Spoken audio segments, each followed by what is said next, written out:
Sobat Konselor. Kali ini kenalin nih kita dari Universitas Sosial Bina Bateri masa waktu 2024-2025. Jadi di sini kita mau ngapain sih Kak? Di sini kita akan melaksanakan QTM. QTM adalah question of the month. Nah, di QTM ini kita akan menjawab pertanyaan dari para sobat konselor yang sudah ditanyakan dalam Instagram Universitas. Jadi untuk kalian yang mau tahu jawaban dari kami, stop terus sampai akhir video ini. Dan jangan lupa untuk tekan tombol like, Comment, share, dan subscribe. untuk mengetahui info selanjutnya. Pertanyaan yang pertama ada dari Kak XLGSDISLL_. Dia nanya nih, Kak, sebutkan apa sebenarnya dan controlling. Nah, di BK ini ada beberapa masalah yang sering banget kita pakai dalam konseling sehari-hari itu ada beberapa. Nah, yang pertama itu ada asas kerahasiaan. Di asas kerahasiaan ini kita sebagai guru BK atau konselor wajib merahasiakan segala bentuk data, informasi yang kita terima dari klien. Nah, yang kedua itu ada asas kesukarelaan. Jadi klien datang melakukan konseling kita itu berdasarkan kesukarelaan dia, bukan paksaan dari orang tua, teman, ataupun siapapun. Nah, yang ketiga ini adalah asas keterbukaan. Nah, dalam proses konseling itu klien akan menjelaskan atau menceritakan permasalahan itu secara terbuka dan ditutupi agar memperlancar proses konseling. Lalu ada asas kegiatan. Nah, di atas kegiatan ini klien harus berpartisipasi aktif. Maksudnya dia nggak pasti nggak diem aja selama proses konseling. Karena kan itu kan bukan buku ya Kak. Masa kita bisa tahu apa yang dia rasain gitu. Jadi dia harus mau menceritakan permasalahannya sendiri gitu. Taruh pas dulu ke bawah itu. Nah, betul tuh yang dibilang sama Kak Sophie tadi. Jadi asas-asas yang digunakan dalam konseling itu digunakan disesuaikan juga pada layanan yang diberikan. Misalkan layanan pada format klasikal, itu tuh dia cuman yang diutamakan tuh 4 asas. Apa sih Kak? Asas itu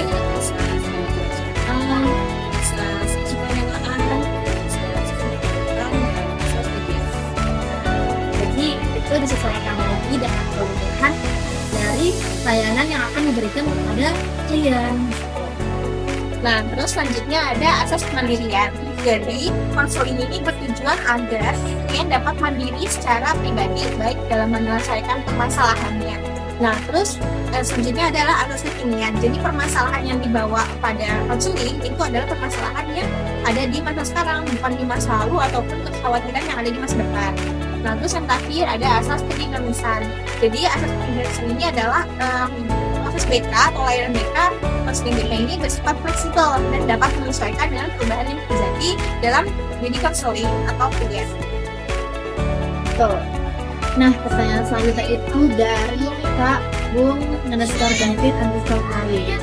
Kak, saya tanya apa bedanya BK dan psikologi dan apa persamaannya? Ini pasti yang nanya karena masuk BK karena ketolak psikologi ya. Nah, bisa. Banyak banget soalnya anak BK yang dia tuh masuk BK karena ketolak psikologi. Mereka tuh nganggapnya kita tuh ilmunya sama. Iya, linear gitu ya Kak? Iya, dan banyak yang mikir kalau lulusan BK bisa jadi psikolog. Padahal salah guys. Salah nih. Walaupun ilmu BK dan ilmu psikologi ini serumpun, kita tetap memiliki perbedaan. Nah, mereka ini serumpunnya dalam apa? Dalam mempelajari manusia. Dari perkembangan emosional, perkembangan mental, terus perkembangan perilaku, itu mereka sama kan? Kedua ilmu ini. Tapi perbedaannya itu ada perbedaan yang signifikan banget. Nah, contohnya gini, psikologi ini ilmunya lebih kuat dan teoritis. Nah, dia itu memiliki cabang kayak psikologi klinis, psikologi perkembangan, psikologi sosial, psikologi industri, dan juga eksperimen. Nah, pendekatannya juga fokusnya pada riset dan juga pemahaman yang mendalam terkait manusia. Nah, sedangkan di ilmu BK ini kita sifatnya itu praktis dan terapan. Jadi di BK ini banyak banget praktiknya. Nah, kita itu berfokus pada pendampingan melalui layanan bimbingan dan konseling. Nah, di sini itu kita ada konteksnya membantu individu dalam konteks pendidikan, sosial, pribadi, dan juga karir. Nah, jadi meskipun mereka ini serumpun atau kayak kelihatannya sama, tapi ilmu psikologi ini lebih luas sebagai dasar ilmu, sedangkan BK ini lebih fokus pada penerapan ilmu dalam kehidupan sehari-hari. Betul itu. Jadi kalau di dalam BK itu kita mempelajari ilmu psikologi, tapi kita dalam mempraktekannya itu tidak linear dengan prodi psikologi gitu. Jadi kita lebih ke BKA-nya, gimana di BK ini tuh kita lebih mengarahkan, membimbing titulian atau orang yang subjek yang kita tangani itu dengan cara diarahkan, bukan untuk diberikan solusi. Ya,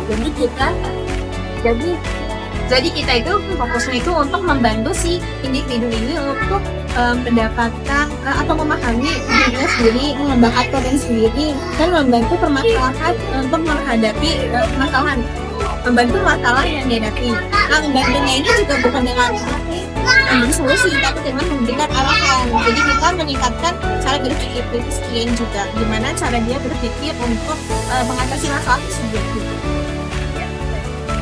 Yang selanjutnya ada dari Kak Eva Yoseva. Nanyanya, Min, kenapa sih kita sering overthinking sampai kadang nggak bisa tidur dan gimana cara ngatasinya?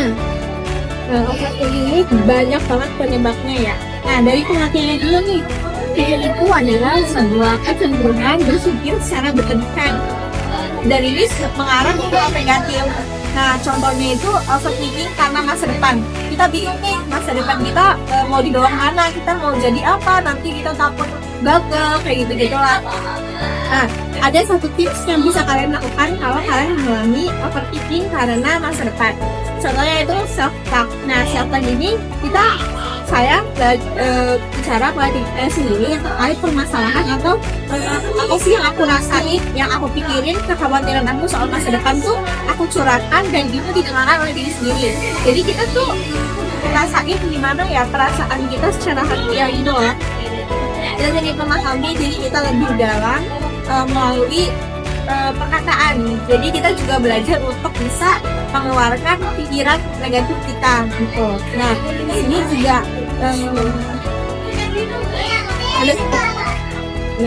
kalian bisa juga nih mempertanyakan dulu kan ke diri kalian sendiri nih, pasti penyebab overthinking seperti itu. Nah, kalau misalnya gara-gara tugas numpuk nih, gitu kalian numpuk, terus kalian mikir kayak ini gimana ya cara selesainya gitu ya, kalian bisa membuat list gitu kayak tugasnya dari yang tugas gitu yang paling besar tuh yang mana gitu, nanti kalian bisa dengan mengerjakan itu terlebih dahulu.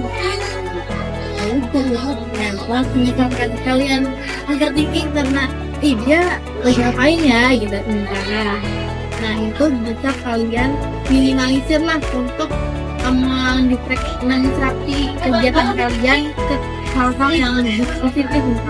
Kalian nggak bisa tidur nih, terus kalian mikirin sesuatu yang nggak penting gitu. Jadi kalian bisa kayak besok tidur sebentar, atau kalian minum atau mungkin peregangan sedikit gitu, supaya kalian sebenarnya lebih nyenyak lagi atau gampang terlelap gitu ketika mau tidur. Gitu Kak, bener nggak Kak? betul. Jadi intinya kalau kita lagi overthinking, pikiran kita mengarah ke hal negatif yang berlebihan, kita harus mendistraksi diri kita dari pikiran negatif itu.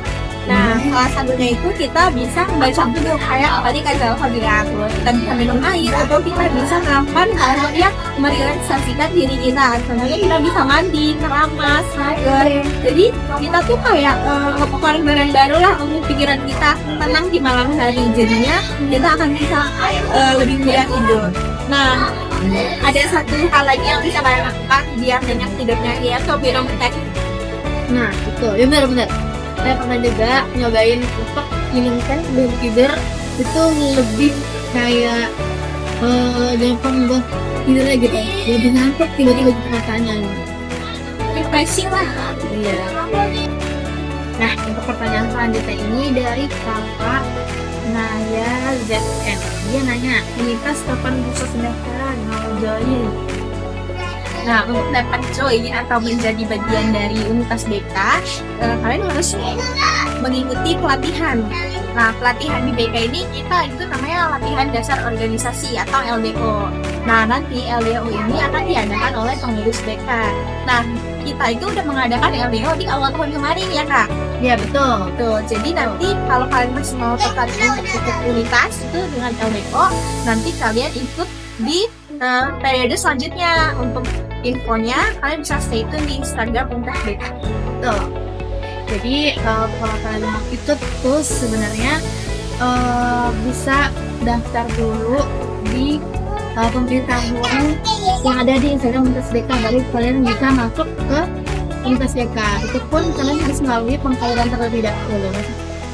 Nah, untuk selanjutnya ada yang nanya nih Kak, dari Kak Wawawi. Nah, syarat untuk masuk unitas tuh apa aja Kak? Gampang banget, syaratnya cuma satu. Ada Kak? Di LD. LDO. Ikut LDO.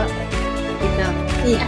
Tapi kalian nanti juga tergantung dari ini sih, apa namanya, semesternya gitu. Kalau misalkan untuk semester 2 dan 4 itu masih bisa ikut. Tapi kalau misalkan ternyata untuk targetnya itu bisa sampai ke semester yang lebih tinggi atau semester 5 atau semester 6, itu mungkin bisa diikut sertakan gitu. Maksudnya kayak kalian yang ikut pada semester tersebut bisa ikut gitu. Tapi kalau misalkan ternyata targetnya cuma sampai semester tertentu, jadi apa Kak?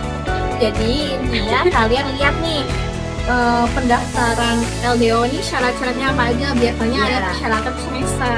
Nah itu. Jadi nggak semuanya ikut Ternyata nggak semua semester bisa. Nah, di pertanyaan selanjutnya ini dari kakak NUUYY Kak Nui 78. Nah, menentu manfaat apa aja sih Kak yang bisa didapat dalam unitas BMK? Banyak banget ya Kak ya. Banyak banget. Contohnya itu dalam relasi dan pengembangan diri. Nah, di unitas ini kita akan belajar dan bekerja secara tim.